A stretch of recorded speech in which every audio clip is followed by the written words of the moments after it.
ಶ್ರೀಕೃಷ್ಣಾಯ ನಮಃ. ವಸುದೇವಸುತಂ ದೇವಂ ಕಂಸಚಾಣೂರಮರ್ದನಂ ದೇವಕೀ ಪರಮಾನಂದಂ ಕೃಷ್ಣಂ ವಂದೇ ಜಗದ್ಗುರುಂ. ಬ್ರಹ್ಮಸ್ಥಾನ ಸರೋಜ ಮಧ್ಯವಿಲಸಚ್ಛೀತಾಂಶು ಪೀಠಸ್ಥಿತಂ ಸ್ಫೂರ್ಜತ್ಸೂರ್ಯರುಚಿಂ ವರಾಭಯಕರಂ ಕರ್ಪೂರಕುಂದೋಜ್ವಲಂ ಶ್ವೇತಸ್ರಗ್ವಸನಾನುಲೇಪನಯುತಂ ವಿದ್ಯುದ್ರುಚಾ ಕಾಂತಯಾ ಸಂಶ್ಲಿಷ್ಟಾರ್ಧತನುಂ ಪ್ರಸನ್ನವದನಂ ವಂದೇ ಗುರುಂ ಸಾದರಂ. ಶ್ರೀಗುರುಭ್ಯೋ ನಮಃ. ಲಂಬೋದರಂ ಪರಮಸುಂದರಮೇಕದಂತಂ ರಕ್ತಾಂಬರಂ ತ್ರಿನಯನಂ ಪರಮಂ ಪವಿತ್ರಂ ಉದ್ಯದ್ದಿವಾಕರಕರೋಜ್ವಲಕಾಯಕಾಂತಂ ವಿಘ್ನೇಶ್ವರಂ ಸಕಲವಿಘ್ನಹರಂ ನಮಾಮಿ. ತ್ವಾಂ ದೇವ ವಿಘ್ನಧಲನೇತಿ ಚ ಸುಂದರೇತಿ ಭಕ್ತಿಪ್ರಿಯೇತಿ ಸುಖದೇತಿ ಫಲಪ್ರದೇತಿ ವಿದ್ಯಾಪ್ರದೇತ್ಯಗಹರೇತಿ ಚ ಯೇ ಸ್ತುವಂತಿ ತೇಭ್ಯೋ ಗಣೇಶವರದೋ ಭವನಿತ್ಯಮೇವ. ಶ್ರೀಮಹಾಗಣಪತಯೇ ನಮಃ. ಯಾ ಕುಂದೇಂದು ತುಷಾರಹಾರಧವಳ ಯಾ ಶುಭ್ರವಸ್ತ್ರಾವೃತ ಯಾ ವೀಣಾ ವರದಂಡಮಂಡಿತಕರ ಯಾ ಶ್ವೇತಪದ್ಮಾಸನ ಯಾ ಬ್ರಹ್ಮಾಚ್ಯುತಶಂಕರಪ್ರಭೃತಿಭಿಃ ದೇವೈಃ ಸದಾ ವಂದಿತಾ ಸಾ ಮಾಂ ಪಾತು ಸರಸ್ವತೀ ಭಗವತಿ ನಿಶ್ಶೇಷಜಾಡ್ಯಾಪಃ. ಶ್ರೀ ಸರಸ್ವತ್ಯೇ ನಮಃ. ವೇದಾರ್ಥತತ್ವವಿಶದೀಕರಣೇನ ಪುಂಸಾಂ ಉಚ್ಚೈರ್ಗತಿಂ ಜಗತಿ ಯೋ ದಯಯಾ ವಿಧಾತುಂ ರಮ್ಯಾಂ ಪುರಾಣಪದವೀಂ ಪ್ರಣಿನಾಯ ತಸ್ಮೈ ಲೋಕೇಶವೈಭವಪುಷೇ ಋಷಯೇ ನಮಸ್ತಾತ್. ತಸ್ಮೈ ವ್ಯಾಸಾಯ ಮುನಯೇ ಸರ್ವಜ್ಞಾಯ ಮಹರ್ಷಯೇ ಪಾರಾಶರ್ಯಾಯ ಶಾಂತಾಯ ನಮೋ ನಾರಾಯಣಾತ್ಮನೇ. ಶ್ರೀವ್ಯಾಸಾಯ ನಮಃ. ನಾರಾಯಣಂ ನಮಸ್ಕೃತ್ಯ ನರಂ ಚೈವ ನರೋತ್ತಮಂ ದೇವೀಂ ಸರಸ್ವತೀಂ ವ್ಯಾಸಂ ತತೋ ಜಯಮುದೀರಯೇತ್. ಕನಕರುಚಿದುಕೂಲಃ ಕುಂಡಲೋಲ್ಲಾಸಿಗಲ್ಲಃ ಶಮಿತಭುವನಭಾರಃ ಕೋಪಿ ಲೀಲಾವತಾರಃ ತ್ರಿಭುವನಸುಖಕಾರಿ ಶೇಷಶಾಯೀ ಮುಕುಂದೋ ಪರಿಕಲಿತರಮಾಂಗೋ ಮಂಗಲಂ ನಸ್ತನೋತು. ನಮಾಮಿ ಗೋವಿಂದಪದಾರವಿಂದಂ ಸದೇಂದಿರಾನಂದನಮುತ್ತಮಾಡ್ಯಂ ಜಗಜ್ಜನಾನಾಂ ಹೃದಿ ಸನ್ನಿವಿಷ್ಟಂ ಮಹಾಜನೈಕಾಯನಮುತ್ತಮೋತ್ತಮಂ. ನಮಸ್ತೆ ಚಕ್ರಹಸ್ತಾಯ ಶಾಂಗಹಸ್ತಾಯ ತೇ ನಮಃ.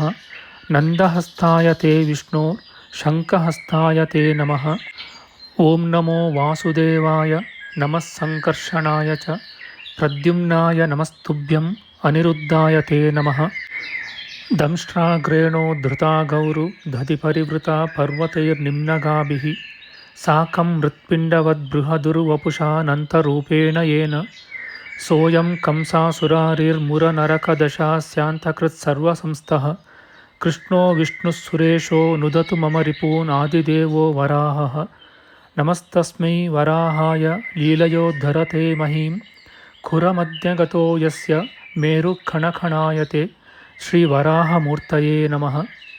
ಪ್ರಿಯ ಬಾಂಧವರೇ, ನಮ್ಮ ಈ ಶ್ರೀ ಲಾಲೀಕೃಷ್ಣ ಚಾನಲ್ಗೆ ಸ್ವಾಗತ. ಇಂದಿನ ವಿಡಿಯೋದಲ್ಲಿ ನಾವು ಶ್ರೀ ವರಾಹ ಮಹಾಪುರಾಣದ 133ನೆಯ ಅಧ್ಯಾಯವಾದ ದೇವರ ಪೂಜೆಯ ಕಾಲದಲ್ಲಿ ಅಪಾನವಾಯು ವಿಸರ್ಜನೆ ಮಾಡುವುದೇ ಮೊದಲಾದ ಅಪರಾಧಗಳಿಗೆ ಪ್ರಾಯಶ್ಚಿತ್ತದ ವಿಚಾರ ಮಾಡೋಣ. ಶ್ರೀಕೃಷ್ಣಾಯ ನಮಃ. ಶ್ರೀ ವರಾಹಮೂರ್ತಿಯು ಹೇಳುತ್ತಾನೆ, ಭೂಮಿ, ನನ್ನ ಕರ್ಮಗಳಲ್ಲಿ ನಿರತನಾದ ಶಾಸ್ತ್ರಜ್ಞನು ಪೂಜೆ ಮಾಡುವಾಗ ನನ್ನನ್ನು ಮುಟ್ಟುತ್ತಾ ಅಪಾನವಾಯು ವಿಸರ್ಜನೆ ಮಾಡಿದನಾದರೆ ಆತನು ಮೃತನಾದ ಬಳಿಕ 5 ವರ್ಷ ನೊಣವಾಗಿಯೂ 3 ವರ್ಷ ಕಾಲ ಇಲಿಯಾಗಿಯೂ 3 ವರ್ಷ ಕಾಲ ನಾಯಾಗಿಯೂ 9 ವರ್ಷ ಕಾಲ ಆಮೆಯಾಗಿಯೂ ಜೀವಿಸುವನು. ದೇವಿ, ಇದೇ ನಾನು ವಿಧಿಸುವ ಯುಕ್ತವಾದ ಮೋಹನ ತಾಪನ ದಂಡನೆ. ಈ ಮಾತನ್ನು ಕೇಳಿ ಭೂದೇವಿಯು ಆ ವಿಷ್ಣುವಿಗೆ ಮುಂದಿನಂತೆ ಹೇಳಿದಳು. ಭೂದೇವಿಯು ಹೇಳುತ್ತಾಳೆ, ನಿನ್ನ ಕರ್ಮದಲ್ಲಿ ನಿರತನಾದವನು ಅಮಿತವಾದ ಪಾಪವನ್ನು ಪಡೆಯುವನು. ದೇವ, ಅವನ ಸುಖಾರ್ಥವಾಗಿ ಆ ಪಾಪಕ್ಕೆ ಶುದ್ಧಿಯನ್ನು ನೀನೇ ಹೇಳಬೇಕು. ಶ್ರೀ ವರಾಹಮೂರ್ತಿಯು ಹೇಳುತ್ತಾನೆ, ದೇವಿ, ಪಾಪರಹಿತೆ, ಈ ಅಪರಾಧವನ್ನು ಮಾಡಿದವನು ಯಾವ ಕರ್ಮವನ್ನು ಮಾಡಿದರೆ ಅದರಿಂದ ಪಾರಾಗುವನೆಂದು ನಾನು ಹೇಳುವುದನ್ನು ಪೂರ್ತಿಯಾಗಿ ಕೇಳು. 3 ದಿನ ಹಗಲು ರಾತ್ರಿಯೂ ಅಗ್ನಿಯ ಸಮೀಪದಲ್ಲಿಯೇ ಇದ್ದು ಕರ್ಮ ಮಾಡುವುದರಿಂದ ಅಪಾನವಾಯು ವಿಸರ್ಜನೆ ಮಾಡಿದ ಅಪರಾಧದಿಂದ ವಿಮುಕ್ತನಾಗುವನು. ಅವನು ಸರ್ವಸಂಗವನ್ನು ಬಿಟ್ಟು ನನ್ನ ಲೋಕವನ್ನು ಸೇರುವನು. ಭದ್ರೇ, ಮಹಾಕರ್ಮವನ್ನು ಮಾಡಿ ಅಪರಾಧ ಮಾಡುವವನ ಗುಣವನ್ನು ದೋಷವನ್ನು ನೀನು ಕೇಳಿದುದರಿಂದ ಹೀಗೆ ಹೇಳಿದ್ದೇನೆ. ಭೂಮಿ, ಪಾಪರಹಿತೆ, ಇನ್ನು ನಿಜವಾಗಿ ಹೇಳುವುದನ್ನು ಕೇಳು. ನನ್ನನ್ನು ಪೂಜಿಸುತ್ತಾ ಮಲವಿಸರ್ಜನೆ ಮಾಡುವವನು ದಿವ್ಯ ಸಹಸ್ರ ವರ್ಷಗಳ ಕಾಲ ರೌರವ ನರಕದಲ್ಲಿ ಅಮೇಧ್ಯವನ್ನು ತಿನ್ನುತ್ತಾ ವಾಸಿಸುವನು. ನನ್ನ ಕರ್ಮದಲ್ಲಿ ನಿರತನಾದವನು ಆ ಪಾಪದಿಂದ ಬಿಡುಗಡೆಯನ್ನು ಹೊಂದುವ ಪ್ರಾಯಶ್ಚಿತ್ತವನ್ನು ಹೇಳುತ್ತೇನೆ. ಕರ್ಮ ಪರಿಭ್ರಷ್ಟನಾದ ಅವನು ಪಶ್ಚಾತ್ತಾಪ ಉಳ್ಳವನಾಗಿ ಒಂದು ರಾತ್ರಿ ಉಸಿರಾಡಲವಕಾಶವಿರುವಂತೆ ನೀರಲ್ಲಿ ಮಲಗಿ ಮತ್ತೊಂದು ರಾತ್ರಿ ಬಯಲಿನಲ್ಲಿ ಹಾಸಿಗೆ ಹೊದಿಕೆಗಳಿಲ್ಲದೆ ಮಲಗಿದಲ್ಲಿ ಅಪರಾಧವನ್ನು ಕಳೆದುಕೊಳ್ಳುವನು.